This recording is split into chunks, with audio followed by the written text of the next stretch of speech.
ओम नमः शिवाय। हर हर महादेव। प्रिय भक्तों, आप सभी का दिन शुभ और मंगलमय हो। भगवान भोलेनाथ और माता पार्वती की कृपा आपके और आपके समस्त परिवार पर सदा सर्वदा बना रहे।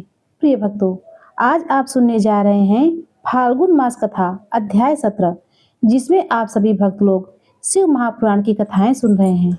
प्रिय भक्तों, कल की कथा में आपने सुना था कि कैसे कामदेव के प्रभाव से सभी देवतागण यहाँ तक कि ब्रह्मा जी भी मोहित हो गए थे और उन्होंने जब उनका मोह उतरा तो उन्होंने कामदेव को श्राप दे दिया। प्रिय भक्तों, इसके आगे का वृत्तांत आज आप सभी भक्त लोग सुनेंगे। काम बोला, हे ब्राह्मण, आप तो न्याय मार्ग का अनुसरण करने वाले हैं। हे लोकेश, तब मुझ निरपराध को आपने इस प्रकार दारुण शाप क्यों दे दिया? हे ब्राह्मण, आपने मेरे लिए जो कहा था मैंने तो वही कार्य किया। आपको मुझे शाप देना ठीक नहीं है, क्योंकि मैंने आपकी आज्ञा के विरुद्ध कोई अन्य कार्य नहीं किया है। हे ब्राह्मण, मैं ब्रह्मा विष्णु तथा शिव ये सब भी तुम्हारे बाके वशीभूत होकर रहेंगे, ऐसा जो आपने कहा था उसी के अनुसार ही मैंने परीक्षा ली थी। अतः हे ब्राह्मण, इसमें मेरा अपराध नहीं है। हे देव, हे जगतपति, यदि आपने मुझ निरपराध को यह दारुण शाप दे ही दिया है तो इसका कोई समय भी निश्चित कर दीजिए। ब्रह्मा जी बोले, हे नारद, तब मैं जगतपति ब्रह्मा उसकी यह बात सुनकर चित्त को वश में करने वाले काम को बार बार डांटता हुआ इस प्रकार बोला, हे काम, यह संध्या मेरी कन्या है। तुमने इसकी ओर सकाम करने के लिए मुझे अपने काम का लक्ष्य बनाया, इसीलिए मैंने तुम्हें शाप दिया है। हे मनोभाव, अब मेरा क्रोध शांत हो गया है, अतः मैं तुमसे कह रहा हूँ, उसे सुनो। तुम निसंदेह होकर सुखी हो जाओ और भय छोड़ो। हे मदन, तुम महादेव जी की नेत्र अग्नि से भस्म होकर बाद में शीघ्र ही इसी के समान शरीर प्राप्त करोगे। जब शंकर जी विवाह करेंगे तब वे अनायास ही तुम्हें शरीर प्रदान करेंगे। हे नारद, काम से इस प्रकार कहकर मैं लोक पितामह उस मानस पुत्र मुनिवरों के देखते देखते ही अंतर ध्यान हो गया। इस प्रकार मेरे वचनों को सुनकर कामदेव तथा मेरे वे सभी मानस पुत्र प्रसन्न हो गए और शीघ्रता से अपने अपने घरों को चले गए। नारद जी बोले, हे विष्णु शिष्य, हे महाप्राज्ञ, हे विधे, संसार की रचना करने वाले हे प्रभु, आपने शिव जी की लीला रूपी अमृत से युक्त यह अद्भुत कथा कही। हे तात, इसके बाद क्या हुआ? यदि मैं शंभु की कथा पर आश्रित उनके चरित्र को सुनने में श्रद्धामान हूँ तो उसे कहिए। ब्रह्मा जी बोले, इस प्रकार शिव जी के अपने स्थान को चले जाने पर तथा मुझ ब्रह्मा के अंतर ध्यान हो जाने पर दक्ष प्रजापति मेरी बात का स्मरण करते कामदेव से कहने लगे। दक्ष बोले, हे काम, सुंदर रूप एवं गुणों से युक्त यह कन्या मेरे शरीर से उत्पन्न हुई है, अतः तुम अपनी पत्नी बनाने के लिए इसे ग्रहण करो। यह गुणों से तुम्हारे ही समान है। हे महातेजस्वी, यह कन्या सदा तुम्हारे साथ रहेगी और धर्म के अनुरूप तुम्हारी इच्छा के अनुसार तुम्हारे वश में रहेगी। ब्रह्मा जी बोले, हे नारद, यह कहकर दक्ष ने अपने स्वदेश से उत्पन्न हुई कन्या का नाम रति रखकर और उसे अपने आगे कर कामदेव को दे दिया।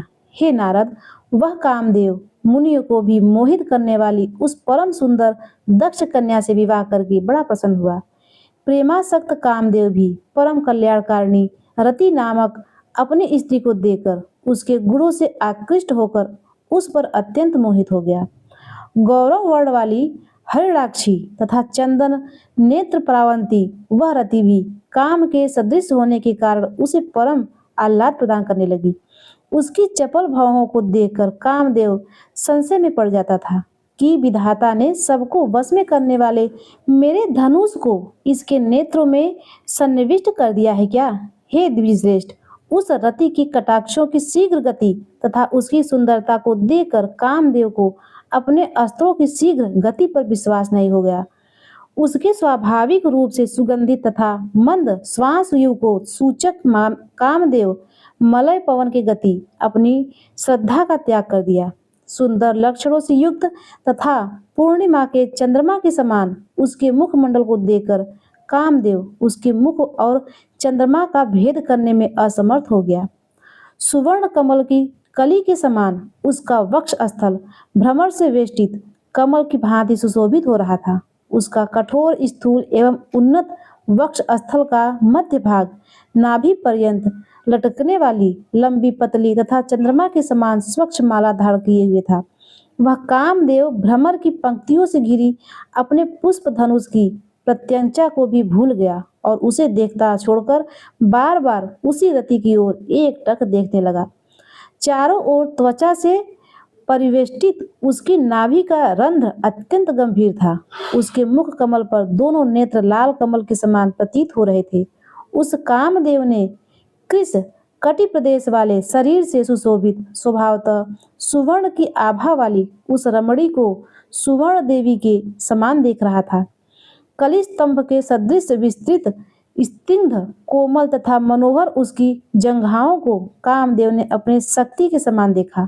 लाल लाल पादार्घ तथा प्रांत भाग वाले उसके दोनों पैर रंगे हुए थे। इससे कामदेव अनुरक्त होकर उसका मित्र बन गया। पलाश पुष्पों के समान लाल नखों से युक्त सूक्ष्म अग्रभाग वाले तथा गोलाकार अंगुलियों से युक्त उसके दोनों हाथ अत्यंत मनोहर प्रतीत हो रहे थे।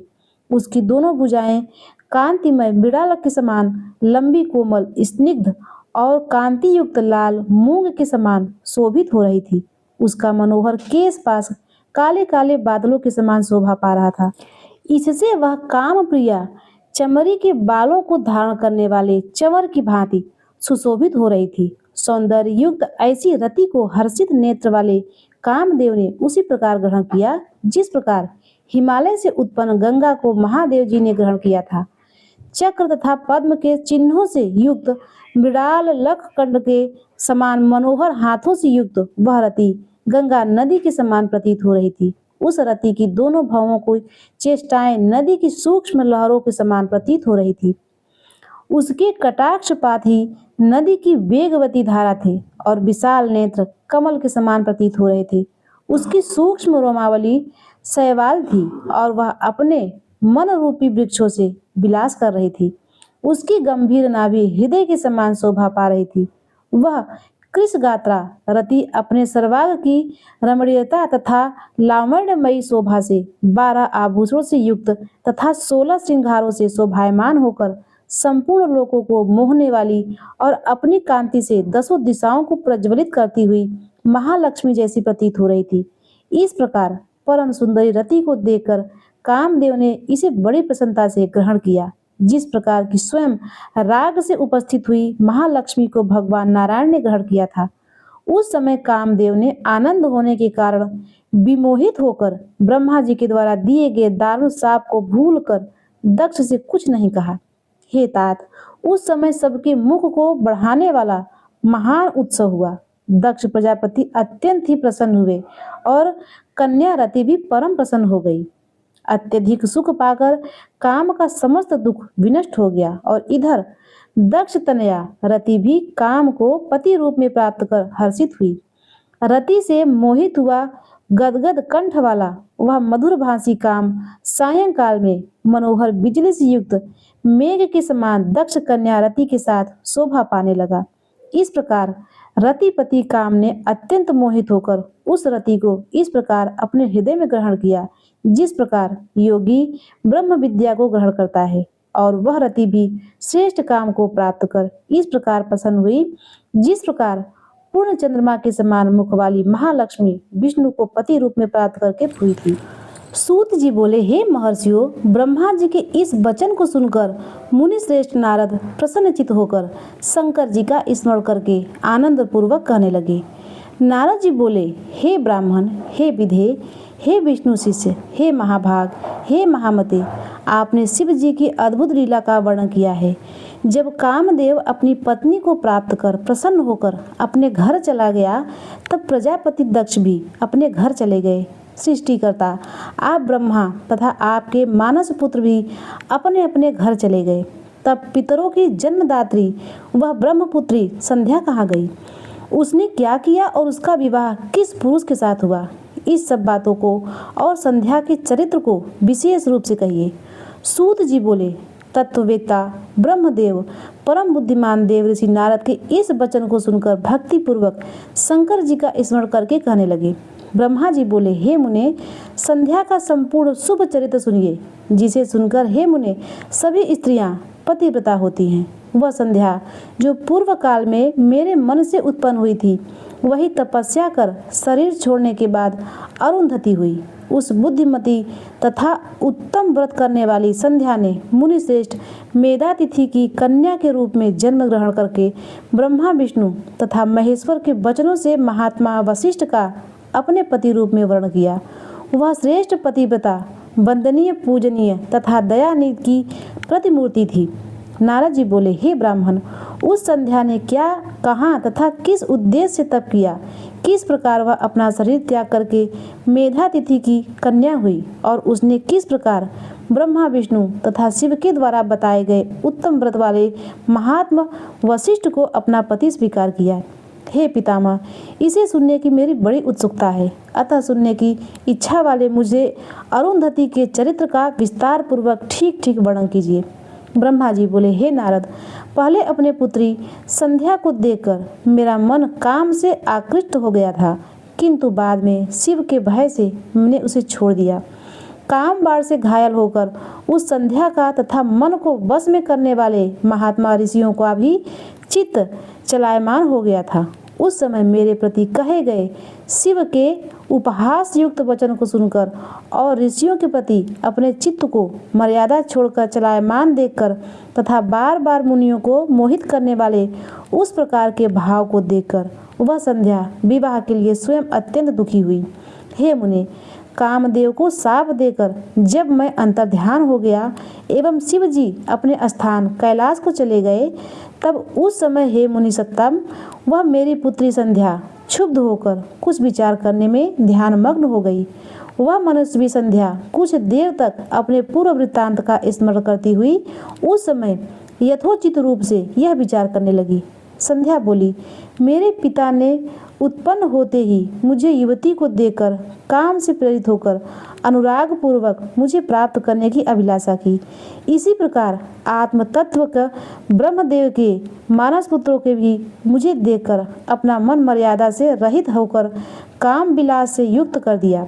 इस दुरात्मा कामदेव ने मेरे भी चित्त को मथ डाला, जिसे सभी मुनियों को देखकर मेरा मन बहुत चंचल हो गया। इस पाप का फल कामदेव ने स्वयं पाया कि शंकर जी के सामने कुपित होकर ब्रह्मा जी ने उसे शाप दे दिया। मैं पापनी भी इस पाप का फल पाऊंगी, अतः उस पाप से शुद्ध होने के लिए मैं भी कोई साधन करना चाहती हूँ, क्योंकि मुझे देखकर मेरे पिता तथा सभी भाई प्रत्यक्ष रूप से काम भावपूर्वक मेरी अभिलाषा करने लगे। अतः मुझसे बढ़कर कोई पापनी नहीं है। उन सबको देखकर मुझमें भी अमर्यादित रूप से काम भाव उत्पन्न हो गया और मैं भी अपने पिता तथा सभी भाइयों में पति के समान भावना रखने लगी। अब मैं इस पाप का प्रायश्चित करूंगी और वेद मार्ग अनुसार अपने शरीर को अग्नि में हवन कर दूंगी। मैं इस भूतल पर एक मर्यादा स्थापित करूंगी, जिससे कि शरीर भारी उत्पन्न होते ही काम भाव से युक्त न हो। इसके लिए मैं परम कठोर तप करके उस मर्यादा को स्थापित करूंगी और बाद में अपना शरीर छोड़ूंगी। मेरे जिस शरीर में मेरे पिता एवं भाइयों ने काम विलास किया, उस शरीर से अब कोई प्रयोजन नहीं है। मैंने भी जिस शरीर से अपने पिता तथा भाइयों में काम भाव उत्पन्न किया, अब वह शरीर पुण्य कार्य का साधन नहीं हो सकता। वह संध्या अपने मन में ऐसा विचार कर चंद्रभागा नामक श्रेष्ठ पर्वत पर गई, जहाँ से चंद्रभागा नदी निकली हुई थी। इसके बाद संध्या को उस श्रेष्ठ पर्वत पर तपस्या के लिए गई हुई जानकर मैंने अपने पास में बैठे हुए मन को बस में रखने वाले सर्वज्ञ, ज्ञान योग तथा वेद वेदांग के परगामी अपने पुत्र वशिष्ठ कहा। ब्रह्मा जी बोले, हे पुत्र वशिष्ठ, तपस्या का विचार करके गई हुई मनस्विनी पुत्री संध्या के पास जाओ और इसे विधि पूर्वक दीक्षा प्रदान करो। हे मुनिसत्तम, प्रथम यह तुम लोगों को, मुझको तथा अपने को काम विलास से युक्त देख रही थी, परंतु अब इसके नेत्रों की चपलता दूर हो गई है। यह तुम लोगों को तथा अपने अभूतपूर्व दुष्कर्मों को समझकर मृत्यु ही अच्छी है ऐसा विचार कर प्राण छोड़ने की इच्छा से करती है। अब यह तपस्या के द्वारा अवमार्दित प्राणियों में मर्यादा स्थापित करेगी। इसीलिए तपस्या करने के लिए वह साध्वी चंद्रभाग नामक पर्वत पर गई है। हे तात, वह तपस्या की किसी भी क्रिया को नहीं जानती है, अतः जिस प्रकार के उपदेश से वह अपने अभीष्ट को प्राप्त करे वैसा करो। हे मुने, तुम अपने इस रूप को छोड़कर दूसरा शरीर धारण करके उसके समीप में स्थित होकर तपस्या को क्रियाओं को प्रदर्शित करो। उसने यहाँ पर मेरे तथा तुम्हारे रूप को पहले देख लिया है। इस रूप द्वारा वह कुछ भी शिक्षा ग्रहण नहीं करेगी, इसीलिए दूसरा रूप धारण करो। ब्रह्मा जी बोले, हे नारद, इस प्रकार दयालु मुनि वशिष्ठ ने मुझसे आज्ञा प्राप्त की और तथास्तु ऐसा कहकर वे संध्या के समीप गए। वशिष्ठ ने वहाँ मान सरोवर के समान गुणों से परिपूर्ण देव सरोवर को तथा उसके तट पर गई हुई उस संध्या को भी देखा। उज्ज्वल कमलों से युक्त वह देवसर तट पर स्थित संध्या द्वारा इस प्रकार शोभित हो रहा था, मानो प्रदोष काल में उदित चंद्रमा तथा नक्षत्र से युक्त आकाश रात्रि में सुशोभित हो रहा हो। कौतूहल युक्त वशिष्ठ जी सुंदर भावों वाली उस संध्या को देखकर बृहवल नामक उस तालाब की ओर देखने लगे। उन्होंने उसी चंद्रभाग पर्वत के शिखरों से दक्षिणा समुद्र की ओर जाने वाली चंद्रभाग नदी को देखा। वह नदी चंद्रभाग पर्वत के विशाल पद्मिनी भाग को तोड़कर समुद्र की ओर उसी प्रकार जा रही थी जैसे हिमालय से गंगा समुद्र में जाती है। उस चंद्रभाग पर्वत पर बृहद उल्लासित सरोवर के तट पर स्थित संध्या को देखकर वशिष्ठ जी आदरपूर्वक उससे पूछने लगे। वशिष्ठ जी पूछे, हे भद्रे, इस निर्जन पर्वत पर तुम किस लिए आई हो? तुम किसकी कन्या हो और कहाँ यहाँ करना चाहती हो? पूर्ण चंद्रमा के समान तुम्हारा मुख मलिन क्यों हो गया है? यदि कोई गोपनीय बात न हो तो बताओ, मुझे सुनने की इच्छा है। ब्रह्मा जी बोले, उस महात्मा वशिष्ठ की बात सुनकर उन्हें महात्मा प्रदीप्त अग्नि के समान तेजस्वी ब्रह्मचारी तथा जटाधारी को देखकर और आदरपूर्वक प्रणाम कर संध्या उन तपोधन वशिष्ठ से कहने लगी।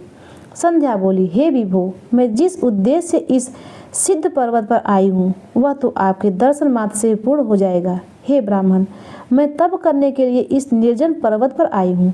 मैं ब्रह्मा की पुत्री हूँ और संध्या नाम से प्रसिद्ध हूँ।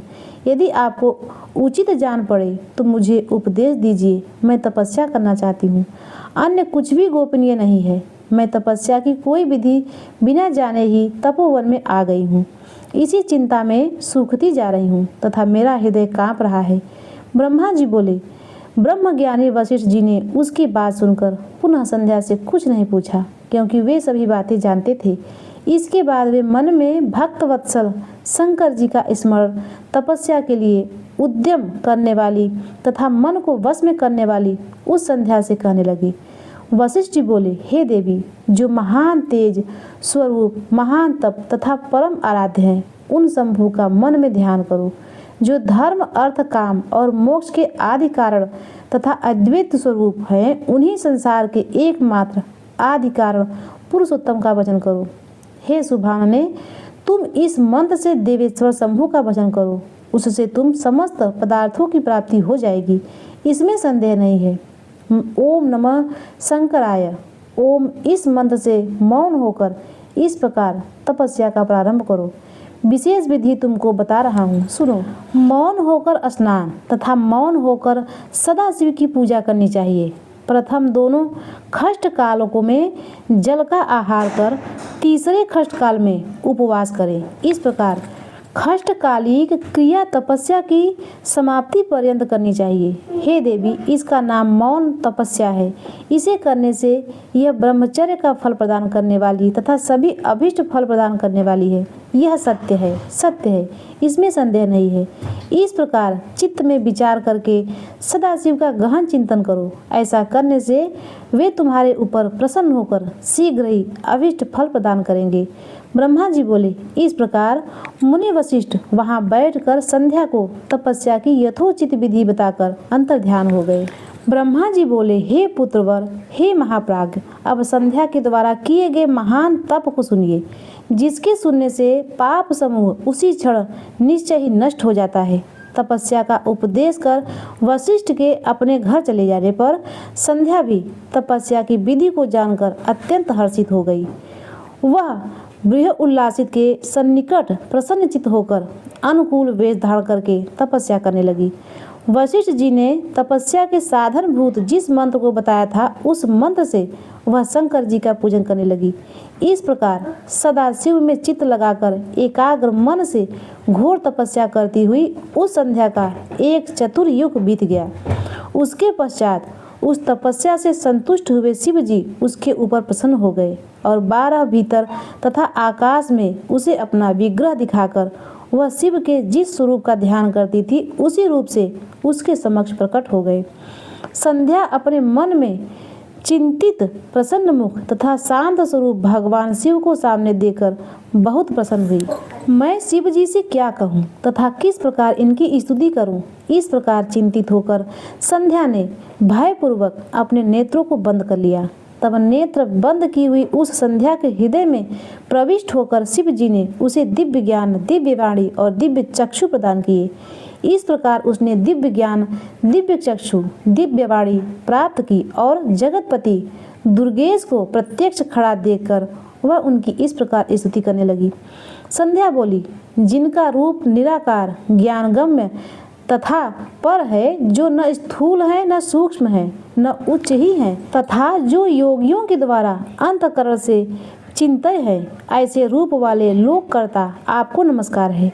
जिनका रूप सर्वस्वरूप शांत, निर्मल, निर्विकार, ज्ञान से परे, अपने प्रकाश में स्थिर, विकार रहित, आकाश मार्ग स्वरूप एवं अंधकार मार्ग से परे तथा प्रसन्न रहने वाले हैं, ऐसे आपको नमस्कार है।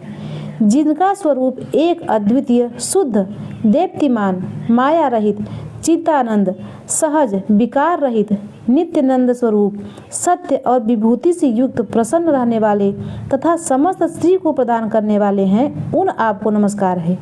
जिनका रूप महाविद्या के द्वारा ध्यान करने योग्य, सबसे सर्वथा भिन्न, परम सात्विक, ध्येय स्वरूप, आत्मस्वरूप, सार स्वरूप, संसार सागर से पार करने वाले हैं और पवित्र को भी पवित्र करने वाले हैं, उन आपको नमस्कार है। जिनका आकार शुद्ध रूप से मनोज्ञ, रत्न के समान स्वच्छ, कर्पूर के समान गौरवर्ण और हाथ में वर अभय मुद्रा, शूल, मुंडों को धारण करने वाले हैं, उन आप योग युक्त सदाशिव को नमस्कार है। आपका पृथ्वी, दिशाएं, जल, ज्योति और काल जिनके स्वरूप हैं, ऐसे आपको नमस्कार है। जिनके भी शरीर से प्रधान एवं पुरुष की उत्पत्ति हुई है, उन अव्यय स्वरूप आप शंकर को बार बार नमस्कार है। जो ब्रह्म रूप होकर इस जगत की सृष्टि करते हैं, विष्णु रूप होकर पालन करते हैं तथा रुद्र रूप होकर संहार करते हैं, उन सदाशिव को बार बार नमस्कार है। कारण के कारण दिव्य अमृत स्वरूप, ज्ञान संपन्न देने वाले, समस्त लोगों को ऐश्वर्य प्रदान करने वाले, प्रकाश स्वरूप तरह परात्पर शंकर को बार बार नमस्कार है। जिनके अतिरिक्त यह जगत और कुछ नहीं है, जिनके पैर से पृथ्वी, दिशाएं, सूर्य, चंद्रमा, कामदेव तथा बहिर्मुख अन्य देवता और नाभि से अंतरिक्ष उत्पन्न हुआ है, उन आप शंभु को बार बार नमस्कार है। हे हर, आप सर्वश्रेष्ठ परमात्मा हैं। आप विविध विद्या हैं, सद्ब्रह्म, पर ब्रह्म तथा ज्ञान परायण है। जिनका न आदि है न मध्य है तथा न अंत है, और जिनके यह समस्त संसार उत्पन्न हुआ है, वाणी तथा मन से अगोचर, उन सदाशिव की स्तुति किस प्रकार करूं? ब्रह्मा आदि देवगण तथा तपोधन महर्षि भी जिनके स्वरूप का वर्णन नहीं कर पाते, उनका वर्णन मैं किस प्रकार कर सकती हूँ? हे प्रभु, इंद्र सहित समस्त देवगण तथा सभी असुर भी जब आपके स्वरूप को नहीं जानते, तो आप जैसे निर्गुण के गुणों को मेरी जैसी स्त्री किस प्रकार जान सकती है? हे महेशान, आपको नमस्कार है। हे तपोमय, आपको नमस्कार है। हे शंभो, हे देवेश, आपको बार बार नमस्कार है। आप मेरे ऊपर प्रसन्न होइए। ब्रह्मा जी बोले, संध्या के द्वारा स्तुति भक्त वत्सल परमेश्वर सदाशिव उनके वचनों को सुनकर परम प्रसन्न हुए। वे शिव बक्कल तथा कृष्ण मृग चर्म युक्त उनके शरीर को जटा से आच्छन्न एवं पवित्र धारण किए हुए उसके सिर को तथा तुषारपात से मुरझाए हुए कमल के समान उसके मुख को देखकर दयामय होकर उसके इस प्रकार कहने लगे। महेश्वर बोले, हे भद्रे, तुम्हारी इस उत्कृष्ट तपस्या से तथा तुम्हारी इस स्तुति से मैं बहुत प्रसन्न हूँ। हे सुप्राज्ञ, अब तुम वर मांगो। जो भी तुम्हारा अभिष्ट हो तथा जिससे तुम्हारा कार्य पूर्ण हो वह सब मैं करूँगा। हे भद्रे, तुम्हारी इस तपस्या से मैं परम प्रसन्न हूँ। ब्रह्मा जी बोले। महेश्वर का वचन सुनकर संध्या बड़ी प्रसन्न हुई और उन्हें बार बार प्रणाम करके इस प्रकार करने लगी। प्रिय भक्तों, इसके आगे का वृत्तांत आप सभी भक्त लोग अगले अध्याय में जरूर सुनिएगा। अब आइए सुनते हैं शिव चालीसा का पाठ। जय गणेश गिरिजा सुमन मंगल मूल सुजान, कहत अयोध्या दास तुम देव अभय वरदान। जय गिरिजापति दीन दयाला, सदा करत संतन प्रतिपाला। भाल चंद्रमा सोहत के, कानन कुंडल नागफनि के। अंग गौर श्री गंग बहाए, मुंड माल तंछार लगावे। वस्त्र काल बाघंबर सोहे, छवि को देख नाग मुनि मोहे। मैना मात की हवे दुरारी, वाम अंग सोहत छवि नारी। कर त्रिशूल सोहत छवि भारी, करे सदा शत्रुंजयकारी। नंदी गणेश हैं तह कैसे, सागर मध्य कमल है जैसे। कार्तिक श्याम और गणराऊ, या छवि को कही जातन काऊ। देवन जब ही जाए पुकारा, तब ही दुख प्रभु आप निवारा। किया उपद्रव तारक भारी, देवन सब मिल तुम्हें जुहारी। तुरत खडानन आप पठायो, लौ निमेष महामार गिरायो। आप जलंधर असुर संहारा, सुयस तुम्हारा विधि संसारा। त्रिपुरा संशय युद्ध मचाई, सबे कृपा कर लीने बचाई। किया तपई भागीरथ भारी, पूर्व प्रतिज्ञा तासु पुरारी। दानी महतम सम कोई नाही, सेवक अस्तुत करें सदाही। वेद नाम महिमा तव गाई, अकथ अनादि भेद नहीं पाई। प्रगट उदय मंथन में ज्वाला, जरा सुरासुर भय बिहाला। कीन दया त करी सहाय, नीलकंठ तब नाम कहाई। पूजन रामचंद्र जब कीना, जीत के लंका विचर दीना। सहस कमल में हो रहे धारी, कीनी परीक्षा तवे पुरारी। एक कमल प्रभ राखे गोई, कमल नयन पूजा चा सोई। कठिन भक्त देखी प्रभ शंकर, भय प्रसन्न दिए चितवर। जय जय जय अनंत अविनाशी, करत कृपा सबके घटवासी। दुष्ट सकल मोह सतावे, भ्रमत रहे मोह चैन न आया। त्राहि त्राहि मैं नाथ पुकारू, यही अवसर मोहि आन उबारो। लय त्रिशूल तुमको मारो, संकट से मोहि आन उबारो। मात पिता भ्राता सब कोई, संकट में पूछे न कोई। स्वामी एक है आज तुम्हारी, आई हरो अब संकट भारी। धन्य धन को दे सदा ही, जो कोई जाचे सो फल पावे। अस्तुत के विद करो तुम्हारी, चमोनाथ अब चूक हमारी। शंकर हो संकट के नाशक, मंगल कारक बीन विनाशक। योगी तुम ध्यान लगावे, सारद नारद शीश नवावे। नमो नमो जय नमो शिवाय, सुर ब्रह्मादि पार न पावे। जो यह पाठ करे मन लाए, तापर होते समूह सहाय। रणिया जो कोई हो अधिकारी, पाठ करे सो पावन हारी। पुत्रहीन इच्छा कर जोई, निश्चय शिव प्रसादे होई। पंडित त्रयोदशी को लावे, ध्यान पूर्वक होम करावे। त्रयोदशी व्रत करे हमेशा, तन नहीं ताके रहे कलेशा। धूप दीप नैवेद्य चढ़ावे, शंकर सम्मुख पार सुनावे। जन जन के पाप नशावे, अंतवा शिवपुर में पावे। कहे अयोध्या दास तुम्हारी, जान सकल दुख हरो हमारी। नित्य नेम कर प्राति ही, पाठ गौरा चालीसा। तुम मेरी मनोकामना पूर्ण करो जगदीश। मग 67 है मंत्र, संवत 64 जान। अष्टुत चालीसा शिव ही, पूर्ण की कल्याण। ओम नमः शिवाय। प्रिय भक्तों, अब आइए सुनते हैं शिव जी की आरती का पाठ। ओम जय शिव ओंकारा, हरि जय शिव ओंकारा। ब्रह्मा विष्णु सदा शिव अर्धांगी धारा। एकानन चतुरानन पंचानन राजे। हंसानन गरुड़ासन वृषवाहन साजे। दो भुज चार चतुर्भुज, दस भुज अति सोहे। तीनों रूप निरखता, त्रिभुवन जन मोहे। अक्षमाला वनमाला मुंडमाला धारी। चंदन मृग मदि सोहे, भोले शशिधारी। श्वेतांबर पीतांबर वागंबर अंगे। सनकादिक प्रभुतादिक भूतादिक संगे। कर में मध्य कमंडल, चक्र त्रिशूल धरता। जन करता जग भरता, जग संहार करता। ब्रह्मा विष्णु सदा शिव, जानत अविवेका। स्वर्णाक्षर में शोभित ये तीनों एका। त्रिगुण स्वामी जी की आरती, जो कोई नर गावे। कहत शिवानंद स्वामी सुख संपत्ति पावे। जय शिव ओंकारा, हरि जय शिव ओंकारा। कर्पूरे गौरम करुणावतारम संसार सारम भुजगेन्द्रहारम। सदा वसन्ते हृदयारविंदे भवम भवानी सहितं नमामि। तो प्रिय भक्तों, एक बार प्रेम से बोलिए नमः पार्वती पतये हर हर महादेव शंभो। प्रिय भक्तों, यदि हमारी कथाएं आपको पसंद आती हों तो हमारे वीडियो को लाइक और चैनल को सब्सक्राइब करना न भूलिएगा। मिलते हैं इसी तरह से धार्मिक और आध्यात्मिक कथाओं को लेकर अगले वीडियो में। तब तक के लिए ओम नमः शिवाय।